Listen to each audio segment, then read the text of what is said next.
자, 부동산 얘기 저희가 이제 한병도 교수 네, 말씀 들었습니다. 들었는데 네. 재밌게 말씀 잘하시더라고요. 아, 그럼요. 공부도 잘하시고. 그냥, 그리고 저는요. 예. 새벽마다 예. 한번더 교수님은 한 16분에서 20분짜리 정도를 부동산을 올리세요. 저는 그거 굉장히 자주 봅니다. 왜냐하면 거기서는 통계를 가지고 얘기하기 팩트를 가지고 얘기하기 때문에 네. 왜 다른 사람들은 막 올라요 뭐 내려요 폭삭이에요 뭐 이러잖아요. 네. 통계를 가지고 얘기하기 때문에 이해하기가 굉장히 좋습니다. 아, 저도 그렇군요. 팬이에요. 그랬더니 뭐 한문도 교수님도 제 팬이라고 그러시는데 사진 찍었습니다. 아, 사실이었어요. 자, 이거 부동산에 이제 진심인 두 분이 정말 만나셨는데. 아니 사실은 내일 모레 네. 내일이네요. 내일 수요일 날 저희가 좀 위원회에서 이제 대회비로 준비해오던 프로젝트를 이제 청와대 보고하고 이걸 이제 곧 발표를 할 예정인데 아, 그래요? 이게 주택 관련입니다. 그래서 좀 몇 분 부동산 전문가들을 모시고 미리 좀 이제 얘기를 들어보려고 내일 모임을 잡았는데 한문도 교수님도 그 중에 한 분이신데 그래요? 마침 또 이제 뭐 여기서? 그날 아니 저기가 있으시대요. 다른 일정이 있으셔서 못 오신다고. 네, 못 오시는데 오늘 근데 여기서 만나셨네요. 아니 그건 만났는데 예. 이거는 대회비입니다. 예, 네. 알겠습니다. 이것도 그 업에 들어가 있어요. 업에 들어가 있어요. 업에 들어가 있습니다. 네. 기대감을 더 이제 네. 불러 모아 주시는데 네. 지켜보도록 하고요. 네. 이재명 대통령이 이제 집을 내놔가지고 그렇습니다. 그 이후에도 장동혁 대표의 6채 그 논란까지 이어지면서 흐름이 부동산에 대한 관심이 계속 커지는 상황은 맞는 것 같아요. 네. 시장이 어떻게 될까?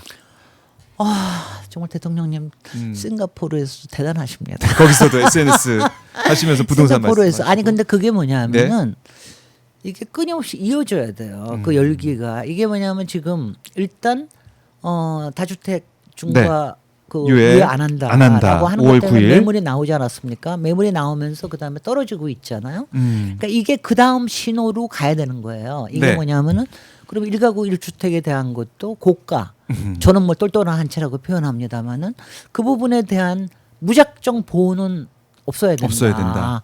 거주냐 비거주냐 또 서울이냐 지방이냐 또 가격은 얼마냐 이런 거에 따라서 네. 아주 미세하게 로드맵을 짜겠다. 이런 거를 끊임없이 얘기를 하시니까 네. 이게 뭐냐면 정책에 대한 예고가 되는 거거든요. 그러니까 아. 지금 믿을 수가 있는 겁니다. 그래서 그렇죠. 요새 한번도 교수님도 그렇고 저도 그렇고 입이 여기까지 돼 있잖아요. 우리가 드디어 평생 해오고 싶은 거를 이제 이번에 해보는 모양이다. 참 좀 기분이 올라가 있습니다. 기운이 왜냐하면 올라가 이게 있다. 부동산 정상화예요. 예. 절대로 이게 뭐냐면 여태까지 우리가 맨날 불안하게 폭삭할까봐 아니면 내가 그 업하는 거에 못 올라탈까봐 맞아요. 맨날 이게 불안한 건데 이게 가능한 이유가 이렇습니다. 앞에서는 이제 문재인 정부에 대한 여러 가지 비판 얘기도 우리 네. 한문도 교수님 얘기하셨지만 이게요 타이밍이라는 것도 굉장히 중요해요. 타이밍. 이게 뭐냐면 일단은 주가 주식시장이라는 옵션이 지금 있는 겁니다. 맞아요.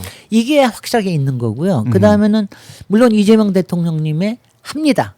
이런 데만 안다면 합니다라고 그게- 하는 것도 있고요. 예. 그 다음에는 이제 지금 이게 탄핵 이후에 지금 또 뉴 미디어 시대에 솔직히 기존 언론들을 안 믿어요. 거기서 아무리 얘기를 하고 예. 부탁 떨어진다, 전월세 시장한다. 얘네들 거짓말 치는 거지. 얘네들 우리 협박하는 거지, 위협하는 거지. 이런 거가 있어요. 그러니까 구체적으로 로드맵을 가지고 네. 숫자를 가지고 얘기를 하면 그러면 국민들이 꼭 될 것 같은 거야. 그리고 국민들도 다 알아요.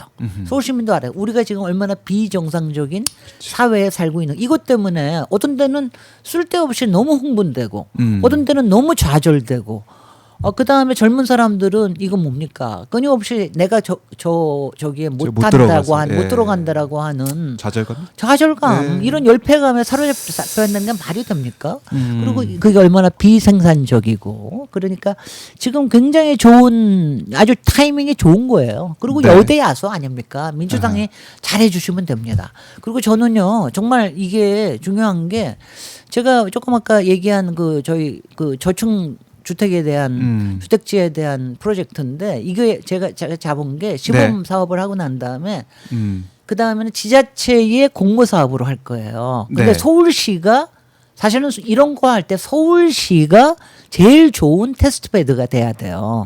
서울시에서 성공하면 딴 데서도 성공할 수가 있거든요. 네. 그런 점에서도 우리가 꼭 서울시를 탈환해야 되는 건 확실합니다. 네, 그렇습니다. 아니 제가 이걸 하면서도 예. 지금 서울시장에 우리 쪽이고 내가 SH를 마음대로 쓸 수 있으면 이걸 얼마나 쉽게 할 텐데 막 이래가면서 속상해하고 있거든요. 그러니까 지금 그렇습니다. 아까 이제 옵션 말씀도 하셨지만은 네. 부동산 투자가 어떻게 보면은 안전하게 느껴지는 시대는 끝났다. 네. 끝났고 부동산 이 불로소득으로 자리에 깔고 앉아 있는 그 어마어마한 그 돈이 그대로 머물러 있는 시대는 끝났다라고 이재명 정부가 확실히 보여주고 있는 것이고 그 다음에 돈은 굴려야 된다. 굴려야 된다. 굴리고 그래야지 불린다. 그게 뭐냐면 우리의 노력이 들어가는 거예요. 그거는. 그렇죠. 그것도 사실은 그럼요. 투자니까 노력이죠. 근데 부동산에 대한 거는 한 번 잠기면은 그냥 거기에 부동산 아닙니까? 움직이지 않는 재산이니까. 네. 근데 여태까지는 이 부동산 불패, 아하. 그다음에 강남 불패 이런 게 우리나라의 신화로 너무 작동을 했는데 네. 이게 그렇지만은 않다. 그리고 그게 계속된다 그러면은 제가 항상 얘기하듯 아하. 서울도 망하고 대한민국도 같이 망하거든요.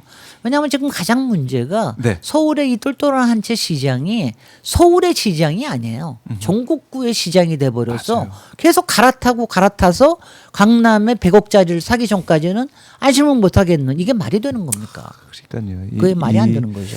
마치 이 게임처럼 네. 그 경주처럼 네. 앞만 보고 달리면서 결국 강남 이 한 곳만 노리고 뛰는 그리고 똘똘한 채. 그게 문제가 뭐냐면은 대출이 다 받쳐주는 거 아니에요. 그동안. 대출이 그게 저기 살 때뿐만이 아니라 전세 대출도 네. 그걸 무한정으로 자꾸 맞아요. 해주니까 그러니까 계속해서 거품 위에 모래성을 쌓는 거죠. 그러니까 이거를 깨부시고 네. 건전하게 벽돌을 저기 솔직히 우리 저기 주가 시장은 주식 시장은 벽돌도 아니고 코인 시장 같지만 하여튼 열심히 쌓아서 굴려서 이걸 뭔가를 만들어내고 그다음에는 중요한 게 수익률이 중요한 거예요. 수익률. 그리고 매번 나와야 돼요. 왜냐하면 부동산은 문제가 뭐냐면 쭉 잠기고 있다가 한 번에 팔 때. 양도 팔 때. 근데 예. 이게 실현되지 않은 미실현 소득이거든요. 얼마나 이게 불안합니까? 근데 왜냐하면 저는 제가 이제 부동산에 대해서도 우리가 도시가 좋아지려 그러면은 분양 사업해서 먹고 튀는 사업이 되는 게 아니라 네. 이거를 임대도 하고 여기서 사업을 하면서 운영을 수익을 얻을 수 있는 도시가 되면 그러면 훨씬 더 컨텐츠가 풍부해지고 그리고 내용이 사람들을 즐겁게 할 수 있는 맞아요. 게 생긴다. 이렇게 돼야 되는 거거든요. 그러니까 이제는 수익률을 정확히 따져야 됩니다. 수익이 그리고 매달 들어와야 되는. 내가 쓸 수 있는 게 들어오는 거냐. 이걸 따져야 돼요. 부동산 시장 자체도 이제 변화하겠네요. 이제 그렇습니다. 패러다임 자체가 그리고 달라지고 있다. 네, 그거는 이제 그리고 요새는 왜 젊은 사람들이 요새 전세 안 한다는 거 아니에요. 네. 왜냐하면은 야, 그 전세에 왜 돈을 잠겨두냐. 뭐 아. 가가지고 ETF에 집어넣고 뭐 여기저기 해가지고 돌리면 훨씬 수익률 좋아지고 네. 내 통장에 돈이 꽂히는데 그러니까 부동산 네. 움직이지 않는 거는 좀 저기가 있습니다. 움직이지 않는 거는 좀 근사하게 잘 우리가 사용하고요. 네. 움직이는 거로 해서 돈이 돌아가게 합시다. 네. 그러니까 이재명 대통령도 이제 한 채 있던 아파트도 내놨지 않습니까? 팔지 않았습니까? 대단하세요. 대단하죠. 아니 제가 그걸 보면서 예. 그 아파트가 좋은 게 황금성이 좋다는 거거든요. 네. 근데 저는 이제 35년째 집을 지어서 땅에 뿌리를 박고 살고 있으니까 예. 빨리빨리 팔 수가 없어요. 왜냐하면 그래서 나도 그냥 왜냐하면 이제 그런 게 있지만 저도 이제 조금 그런 점에서는 집이라고 하는 대통령께서도 28년 살면서 항상 보금자리라고 느끼셨다 고 그러잖아요. 그럼요. 얼마나 애착이 있으시고. 있다고. 예. 근데 저도 제가 짓고 사는 거고 그러기 때문에 애착이 있어서 빨리빨리 팔지는 못하지만 뭐라도 해가지고 좀 네. 이쪽에서 수익을 얻는 걸로 좀 생각을 해야 되겠습니다. 그러니까 이재명 대통령이 이렇게 정말 팔았고 대통령 팔면 팔겠다고 하는 장동혁 네. 국민의힘 대표는 네. 6채 중에 뭐 지분 있는 거 다 포함해서 6채 중에 5채는 채는 다 쓰고 있는 거고 네. 한 채 여의도 오피스를 내놨는데 안 팔린다고 걱정을 또 하고 있고 이게 뭡니까?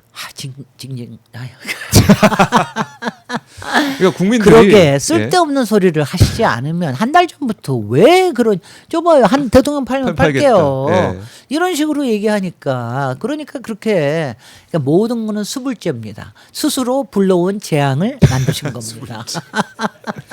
그 아마 장동혁 대표도 느끼고 있을 것 같다는 네, 생각도 네, 네, 들고 네. 국민들이 이제 당장 계속해서 이재명 대통령 집합하는데 어떻게 할 거냐 이거 계속 물어볼 거잖아요. 장동혁 네. 대표 어디 가든 간에 네. 그걸 어떻게 감당할 것인지 네. 참 뭐 지켜보겠습니다. 네.